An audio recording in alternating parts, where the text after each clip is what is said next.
자, 오늘 또 나는 솔로 30기 말씀을 드려볼 건데 상철 현숙 얘기를 또 안 할 수가 없습니다. 이번 주 방송에서 영수의 짬뽕을 뺏어간 제작진, 그것만큼 핫한 게 상철 현숙의 5년 육아, 외벌이 맞벌이 요 내용인 것 같아요. 상철과 현숙과 정숙이 데이트를 나갑니다. 현숙과 정숙이 상철을 선택했죠. 상철이 비타민도 준비하고 회 이런 거 안 먹인다, 나는 한우로 대접한다면서 오늘 손 하나 까딱하지 마라, 내가 다 해줄게, 나 그런 남자다, 막 여유로운 모습을 연출하더라고요. 그러고 여자들 나한테 궁금한 거 있냐 다 물어봐라. 그러니까 처음에는 강아지상 고양이상 가벼운 얘기, 별 영양가 없는 얘기, 이런 얘기 나오다가 현숙이, 물론 그 전에 상철과 대화를 많이 했어요. 현숙과 상철이 첫날에 성향 같은 것도 많이 얘기를 했고, 성향 부분에서는 현숙이 상철과 좀 안 맞을 수 있겠다 생각을 했지만 자기소개 때 상철의 직업이 일단 마음에 들고, 상철이가 영 좀 소극적이고 의사결정도 제대로 못한다 해가지고 걱정이었는데, 그래서 매끈매끈 챌린지인가 그 춤추는 거 보면서 현숙은 또 상철에게 호기심이 다시 증가했고, 그러고 사실 이 데이트 오기 전에 상철도 현숙에게 좀 궁금했던 게, 현숙은 상철의 자기소개 이후로 상철에 대한 호감이 올라갔죠. 하지만 상철 같은 경우에는 오히려 자기소개 전이 좀 현숙에 대한 호감이 더 높았던 상황 아닐까. 왜냐하면 상철은 일단 현숙이 첫날 얘기할 때 발음이 심상치 않은 것에서 좀 왜곡도 생각했지만, 실제로 자기소개를 들어보니 현숙이 캐나다에 살고 있는 사람이고, 물론 지금 한국에 왔고 또 한국에 살 수도 있다라고 하지만은 그런 부분에서 걱정이 생겨가지고 요 데이트 오기 전에 그런 것에서 좀 해소가 되련가 싶어가지고 대화를 했는데, 일단 기러기 아빠 부분은 상철이 너무 싫어요. 그런데 현숙은 본인도 그거는 싫다라고 했고, 상철은 본인이 세무사잖아요. 또 개업을 했고 여기서 정착을 해야 되고, 또 본인은 외국 생활 너무 힘든데 현숙도 어떤 생각을 가지고 있는가. 현숙이 외국에서 생활해야 한다고 한다면 이거는 진짜 아닌데, 물론 자기소개 때는 현숙이 융통성 있게 뭐든 가능하다 했지만 상철은 좀 해소가 필요했는데, 현숙이 기러기 아빠는 본인도 싫다 했지만 명확하게 이제 미래의 거주에 있어가지고 현숙이 얼버무린단 말이죠. 저한테 더 궁금한 거 있어요? 이러면서 어영부영 넘어간단 말이죠. 이런 상황에서 데이트를 온 겁니다. 이미 상철은 현숙에 대한 좀 벽이 좀 쳐져 있는 상태예요. 현숙도 인지를 했는지 모르겠지만 현숙은 자기소개 때 원하는 그 남자 리스트, 남자의 조건, 이런 게 굉장히 세부적이고 명확했던 사람인데, 현숙의 목적이 이 데이트에서 상철이가 내가 그 꿈꾸는 계획을 실현시켜줄 수 있는 남자인가, 그러면 좀 세부적인 질문 공략을 통해 가지고 원하는 정보를 얻어내야 되는데, 다짜고짜 연봉을 물어보긴 그런 것 같아요. 그래서 현숙 나름대로 질문을 준비해서 질문 폭격을 합니다.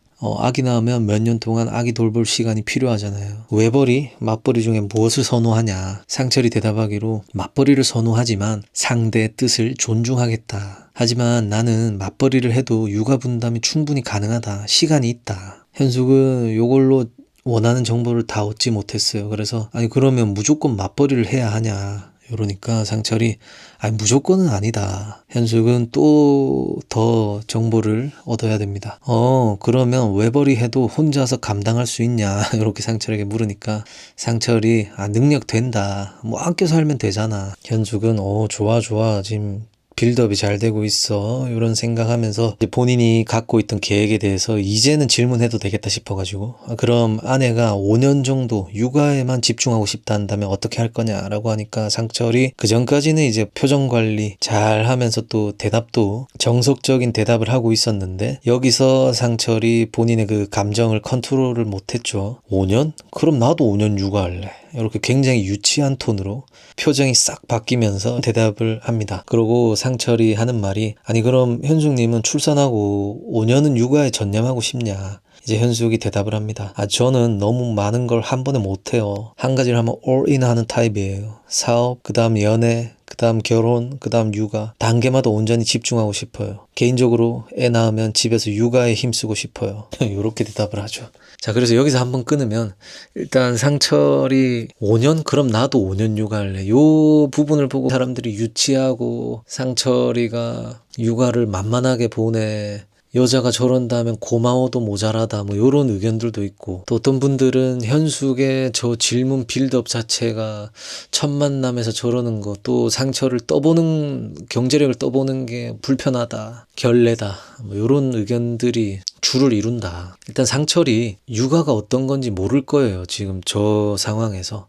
유부남도 아니고 육아에 잘 아는 뭐 그런 친구들도 많이 없을 거고, 그래서 뭐 육아라는 것을 무시해서 나온 발언은 저는 아니라고 보고, 그냥 그 전에 그 뭐 기러기 아빠나 그 뭐 캐나다에서 살아야 되는지 그런 부분에서 해소가 없는 상황이었고, 또 여기 와가지고 이제 한우 대접하고 본인이 막 비타민도 대접하고 이러고 있는데 질문하라고는 했지만 좀 본인이 불편해하는, 상철은 사실 외벌이 할 생각이 크게 없어 보여요. 근데 지금 방송이고 이러다 보니까 좀 그런 이미지를 생각해서 나온 대답인 것 같고, 그런 불편한 질문들이 현숙으로부터 나왔을 때 이미 삔또가 나갔다라고 합니까? 그 속어로. 핀트가 어긋난 상황에서 좀 현숙에 대한 그런, 이미 그전에도 좀 어렵겠는데 이러고 있는데 현숙의 질문이 더해지면서 그럼 나도 5년 육아할래 이렇게 나온 건데, 뭐 짜친다라고 보는 분들의 의견도 공감이 가고, 상철이 사실 저렇게 감정에 동요된 듯한 저 발언만 안 했어도 상철이 이번에 현숙과의 대화에서 침착하게 또 어느 정도 알아들을 수 있게끔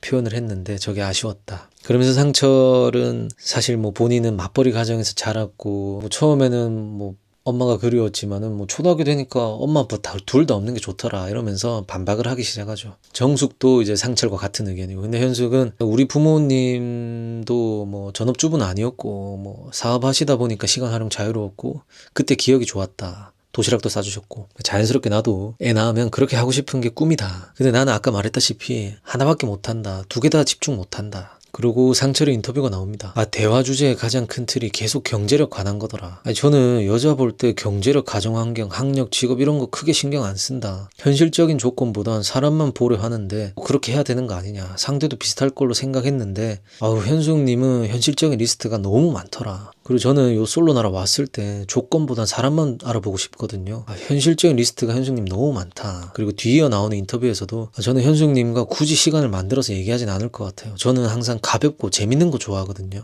그런 부분이 힘들었다. 이렇게 나오고, 현숙 같은 경우에는 상철님의 대답이 조금은 애매했다. 가치관이 안 맞는 것 같기도 하고 잘 모르겠다. 갑자기 그때부터 생각이 많아졌다. 이걸 어떻게 풀어나가야 하지? 근데 1대1 대화에서 상철님이 노력하신다길래 그 대답이 인상적이었고, 원하는 조건이 모두 맞지 않더라도 서로 노력하다 보면 끈끈해질 수 있겠구나 이렇게 생각한다. 이렇게 하면서 대충 이 정도만 말씀드리고 제 생각을 말씀드려도 될 것 같은데, 일단 현숙 같은 경우에 솔로나라 나와가지고 시간 낭비하지 않고 본인이 원하는 그런 상황, 조건 또 구체적으로 갖춰져 있으면은 좋다고 생각을 해요. 그래야 다른 사람들도 시간 낭비 안 하고 빠르게 하는 게 좋다고 생각을 하는데, 바라는 그 조건이 굉장히 까다로운 조건입니다. 바라는 조건도 까다로운데 현숙님이 지금 처한 상황도 매우 까다로운 해결해야 될 문제거든요. 거주지 부분도 그렇고, 또 현숙님이 미국과 캐나다에서 회계사라고는 하지만 본인이 한국에 와서 생활을 하고 그런 쪽을 살려서 사업을 할 수 있고 경력도 있다고 하지만은 그런 부분에 있어가지고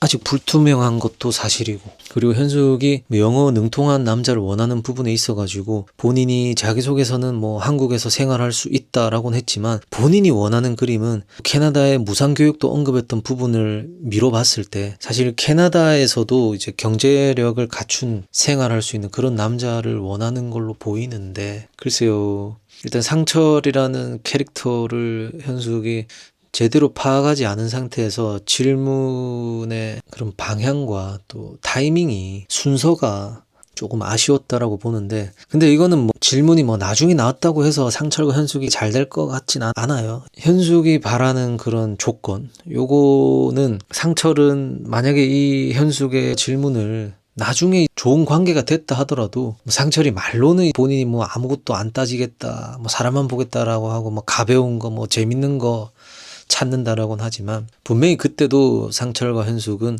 요거에 관해서 삐걱거리면서 상철이 그냥 이탈을 선언했을 거라고 봅니다. 요거는 남자 중에도 본인이 원하는 그 배우자가 육아에만 전념해주고 전업주부로서 가족들을 위해서 좀 해주는 걸 바라는 분들도 있어요. 나는 솔로에만 해도 14기의 그 수의사, 그 창원에 그 계신 그 영수도 그렇고 여자분이 집에서 계시길 원하는 분들도 많단 말이죠. 그냥 그런 분에게 현숙이 대화를 하고 한다면은 됩니다. 그렇게 생각을 해요. 근데 그런 사람이 잘 없죠. 잘 없고 인생에서의 시간이 많이 늦었다거나 어떠한 또 다른 단점도 있는 경우가 있기 때문에 일단 현숙은 제 생각에 저 30기에서 뭐 세부적인 조건, 뭐 리스트 이런 게 명확하게 돼 있는데 나는 솔로 촬영장에서만의 결과가 중요한 건 아니다. 나는 솔로에서 얘기를 하고 본인 PR을 한다면 전국적으로 또는 전 세계로 어쨌든 송출이 되는 거니까 그런 것까지 염두에 두고 저렇게 얘기를 한 거 아닌가 싶고요. 낯솔 30기에서 현숙이 잘 될 가능성은 극히 낮아 보입니다. 근데 아까도 말씀드렸다시피 현숙과 같은 그런 분을 원하는